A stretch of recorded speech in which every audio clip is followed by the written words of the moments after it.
All right, Shalom. I want to start off with giving all praises, honor, and glory to Yahweh, Ba'ashem Yahushai, Ba'ashem Harakakadash. Double honors to the apostles and elders of Great Millstone. Peace and salutations to you brothers to the four corners of the earth, preaching His word and also laboring in His word and truth, love and sincerity, and make blessings fall upon the houses of the 1/3. And I'm just doing this quick lesson through the Spirit while we're going over this chapter and meditating.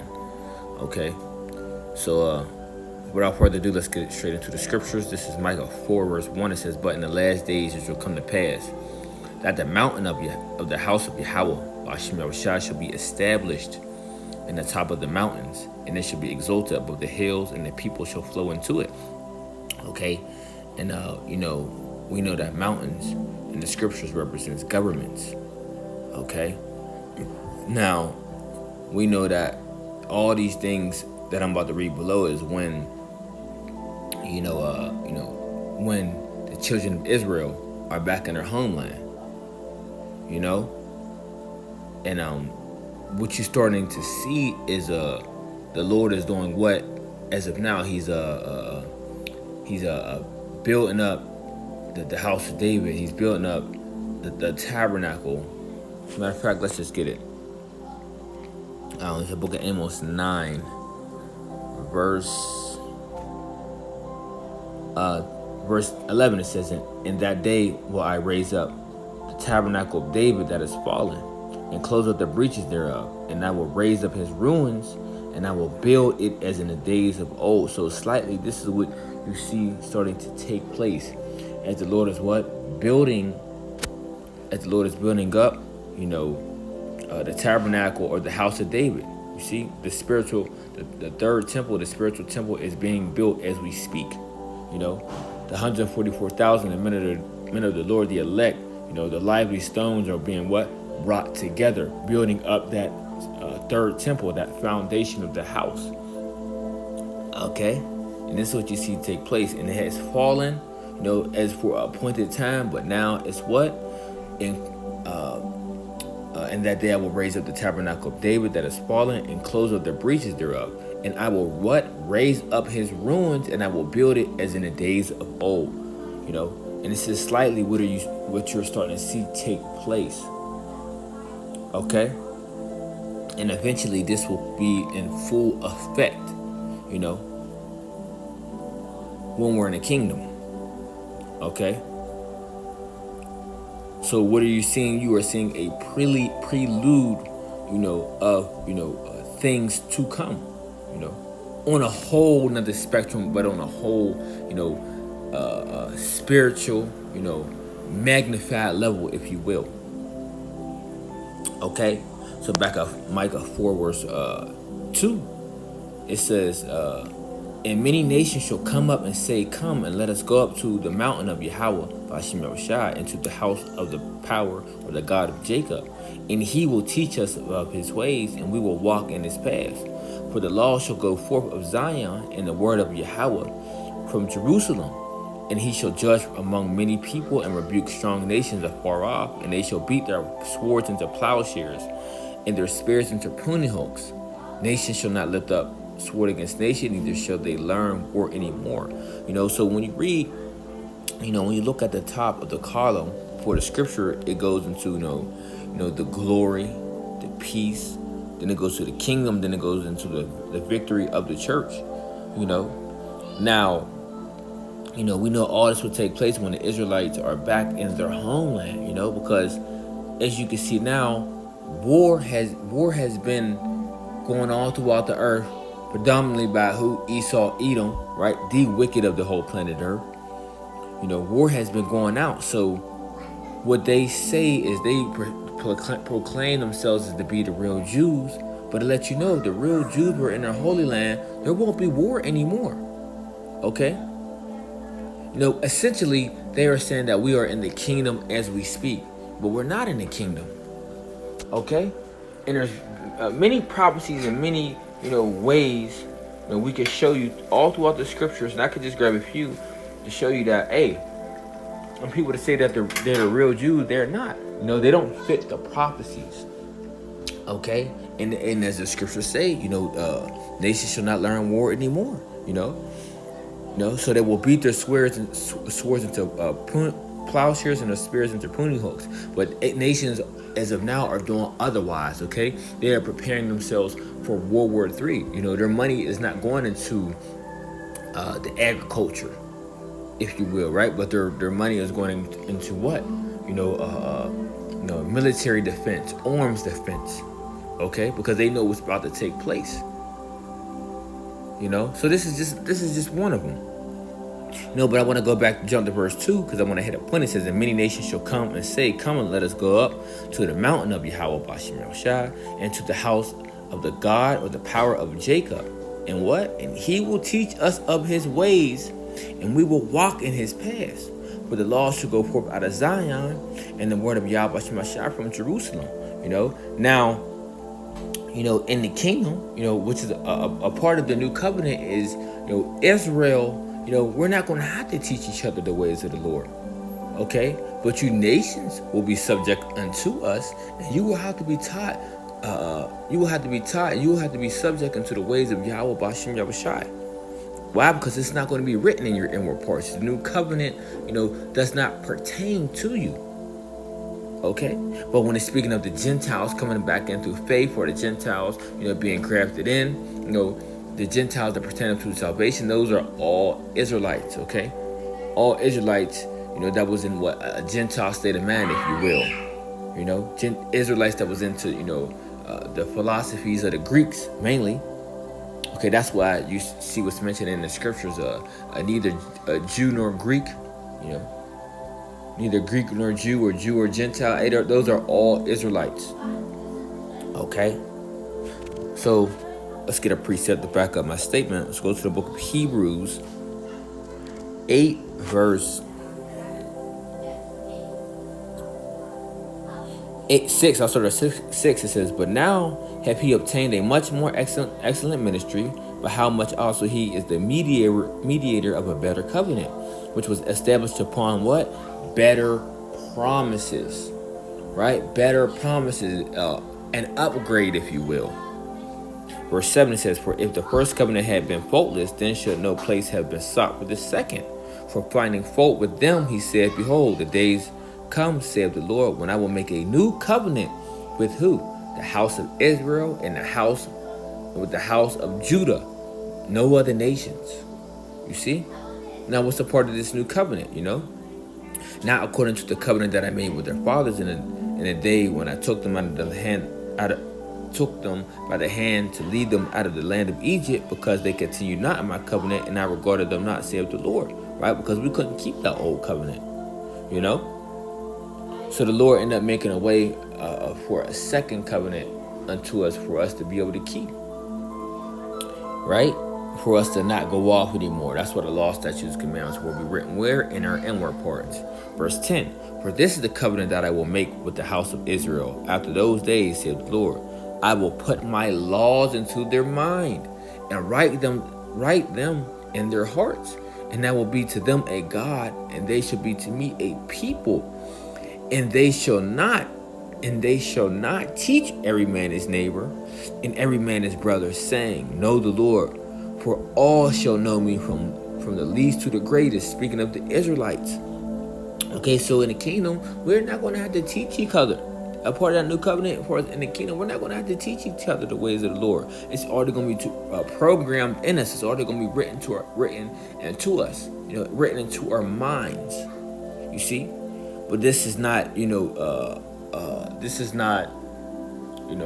this new covenant doesn't pertain to the other nations. You see.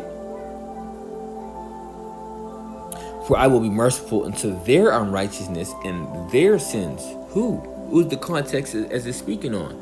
Israel. And their iniquities will I remember no more. And that he saith, a new covenant he made the first old. Now that which decayeth waxeth old, and is ready to vanish away.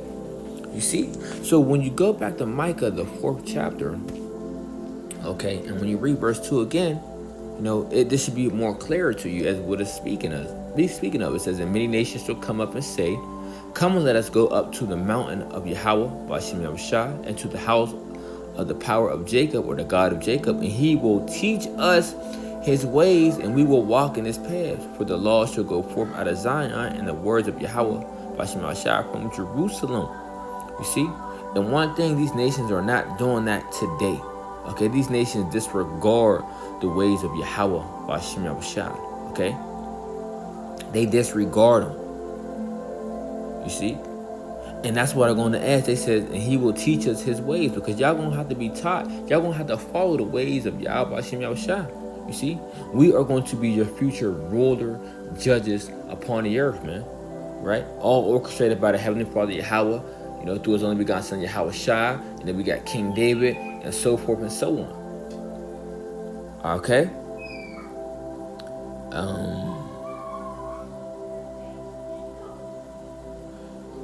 Verse 4 says, but they shall sit every man under his vine and under the fig tree, and none shall make them afraid, for the mouth of Yahweh of hosts have spoken it. For all people will walk, everyone in the name of his power, and we will walk in the name of Yahweh, our power, forever and ever.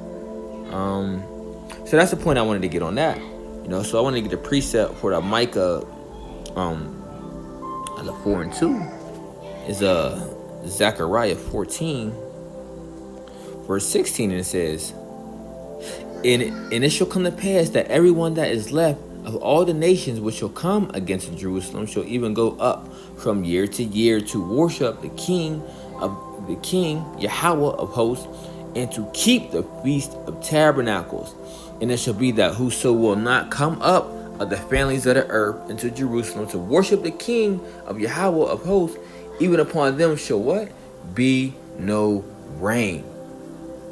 You see that? So there's going to be a punishment for you, if you don't come keep the ways of Yahweh Shem Yahushua, man. And that's what? It's going to be, you're going to have to follow our true high holy days. Okay? You are going to be governed by the ways of righteousness, which will be established through his men.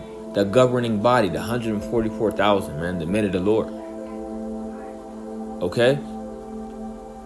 Verse 18, it says, and if the family of Egypt go not up and come not, that have no rain, there shall be the plague wherewith Yahweh will smite the heathen that come not up to keep the feast of tabernacles. This shall be the punishment of Egypt, and the punishment of all nations that come not up to keep the feast of tabernacles. That shows you y'all going to have to be in subjection, and that's y'all going to keep the ways of Yahweh Bashim Yahushua, which are the ways of righteousness, man. His holy true ways. Okay? That's how the earth will be governed, man, by the ways of Yahweh Bashim Yahushua. You see? Not the folly and the wickedness that Esau governs the world by today. Okay?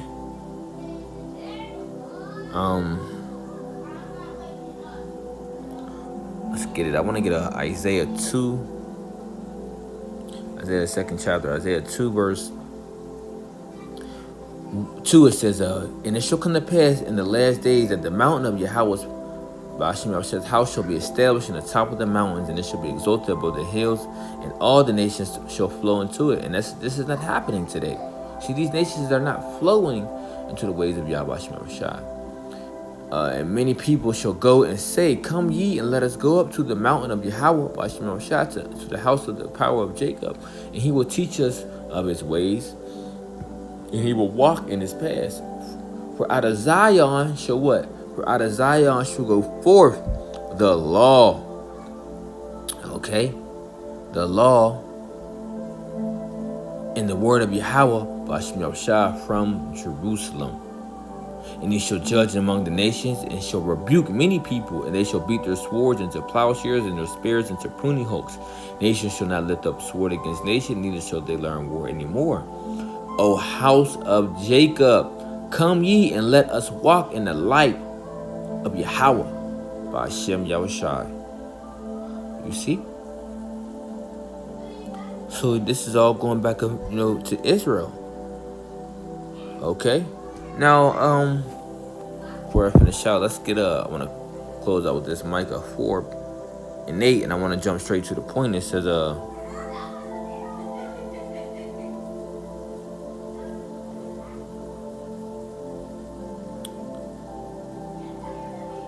we'll jump to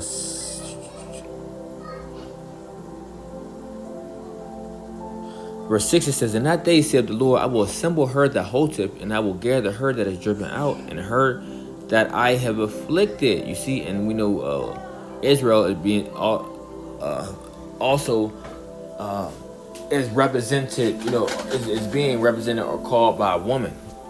Let's prove that. Jeremiah 6 verse 2. It says, I have likened the daughter of Zion to a comely and delicate woman. All right. So it's going back to Micah 4 verse 6. It says, in that day said the Lord, Yahweh, will I assemble her that halteth, and I will gather her that is driven out, and her that I have afflicted, and I will make her that halteth a remnant, and her that was cast far off a strong nation. And Yahweh Ba'ashem Yahushua shall reign over them in Mount Zion from henceforth for even forever. And thou, O tower of the flock, the stronghold of the daughter of Zion, unto thee it shall come, even the first dominion. The kingdom, the what? The kingdom shall come to the daughter of Jerusalem. You see that? So the kingdom is for who? Israel. You see? The kingdom is for Israel. Oh man, I got so many scriptures popping in my head. What is it? Acts 1 verse 5. Also the Bible says, for John truly baptized with water, but ye shall be baptized with the Holy Spirit not many days hence. When they therefore were come together, they asked of him, saying, Lord, wilt thou at this time restore again the kingdom to Israel? So they was asking the Lord at that time, Lord, are you coming back to restore Israel? But they're not knowing that it wasn't that time, for that to take place. So the kingdom of heaven is for Israel. It belongs to Israel. And it never changed. Okay? So back in Micah 4 verse 8, I'll read it again. It says, and thou, O tower of the flock, the stronghold of the daughter of Zion, unto thee it shall come, even the first dominion, the kingdom shall come to the daughter of Jerusalem. Right? When you go to the book of Daniel, what does it say? Daniel 7:18, it says, but the saints of the Most High shall take the kingdom and possess the kingdom forever, even forever and ever. There you go. You see? Back in Micah 4 verse 9, it says, now why dost thou cry out loud? Is there no king in thee? Is thy counselor perished? For the pangs have taken thee as a woman in travail. Be in pain and labor to bring forth, O daughter of Zion, like a woman in travail. For now shalt thou go forth out of the city, and thou shalt dwell in the field, and thou shalt go even to Babylon. There thou shalt be delivered. What? There thou shalt be delivered. There Yahweh Ba'ashem Yahushua shall redeem thee from the hand of thy enemies. Okay? So, that's the point of, touching on that. I want to actually get one more, and I want to close out, dealing with this, the government, right? Isaiah 9 verse 6, it says, for us unto a child is born, unto us a son is given, and the government should be upon his shoulder. Who is this child? Yahushua. And his name should be called Wonderful Counselor, the Mighty Power, the Everlasting Father, the Prince of Peace. Of the increase of his government and peace, there should be what? No end, upon the throne of David and upon his kingdom, to order it and to establish it with judgment and with justice for henceforth forever. The zeal of Yahweh Ba'ashem Yahushua hosts will perform this. The Lord sent a word unto Jacob, and he have lightened it upon Israel. You see? So, hey, that's the point. The glory, the peace, the kingdom, right? The victory of the church, the covenants, the adoption, the promises, everything. This is all, declared unto Israel. Even from starting with who? Abraham. Okay? Abraham and what? Abraham to what? Abraham to his seed. Okay? Abraham to his seed. And we know the seed is kind of for the promise. And we know it went from I gotta get this now, close out. Psalms 106. if I can find it real quick.